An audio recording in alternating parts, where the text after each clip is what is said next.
આજના વિડીયોમાં સંકલિત સમાજની સંકલ્પના વિશે અભ્યાસ કરીશું.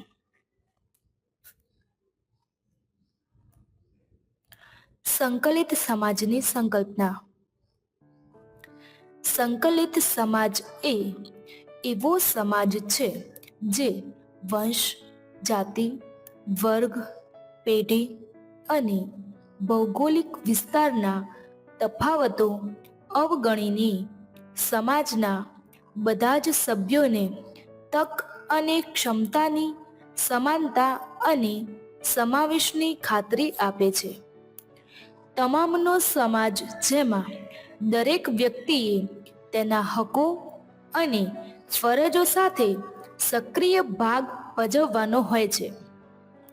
આવો સમાવર્તી સમાજ તમામ માનવ હકો અને પાયાની આઝાદીઓ, સાંસ્કૃતિક અને ધાર્મિક વૈવિધ્ય, સામાજિક ન્યાય અને નિર્બળ તથા બિનલાભાર્થી જૂથોની ખાસ જરૂરતો, લોકશાહી સહભાગિતા અને કાયદાના શાસનના આધારે હોવી જોઈએ.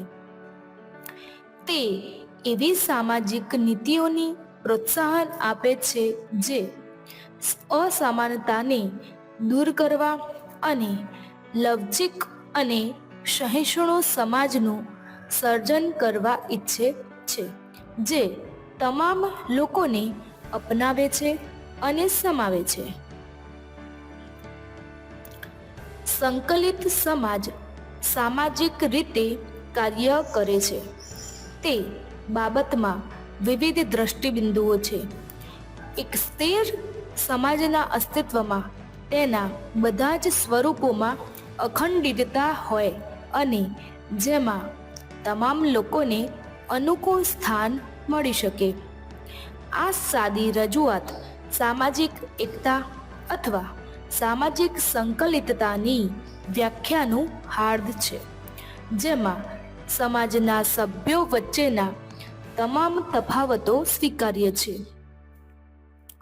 સામાજિક અખંડતા કે સામાજિક સંકલિતતાનો અર્થ લોકોની એકરૂપતા નહીં, પરંતુ એક સમાજ જ્યાં વૈવિધ્ય માટે જગ્યા હોય અને છતાં સંબંધોનું સંવર્ધન થતું હોય. સામાજિક અખંડિતતા માટે લોકોના અવાજ, તેમની જરૂરતો અને ચિંતાઓને સાંભળવી ખૂબ જ આવશ્યક છે. કેટલાક જ નહીં, પરંતુ વિવિધ પૃષ્ઠભૂમિમાંથી આવતા તમામ સભ્યોનો અવાજ અને હિસ્સો આ સમાજમાં હોવો જોઈએ. સમાજનો આ અંતર્ભાવ જરૂર પડે ત્યારે પરિવર્તનને સમાવવાની તૈયારી રાખે છે અને સ્થિરતાનું સર્જન કરે છે તેમજ જાળવે છે.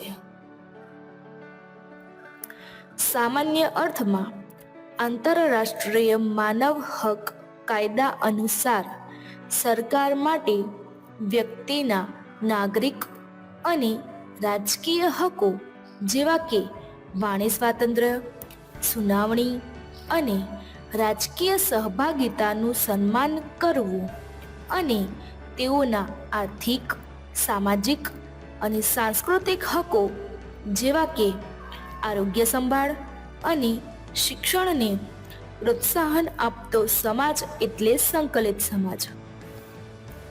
સંકલિત સમાજમાં સભ્યોને શિક્ષણના કે રાજકીય સહભાગિતાનો માત્ર હક જ હોય છે એવું નથી, પરંતુ ખરેખર તેઓ શિક્ષણના હકનો ઉપયોગ કરીને અને રાજકીય પ્રક્રિયામાં ગણતરીમાં આવતો એવો મત આપીને તે પ્રક્રિયામાં ભાગ લે છે.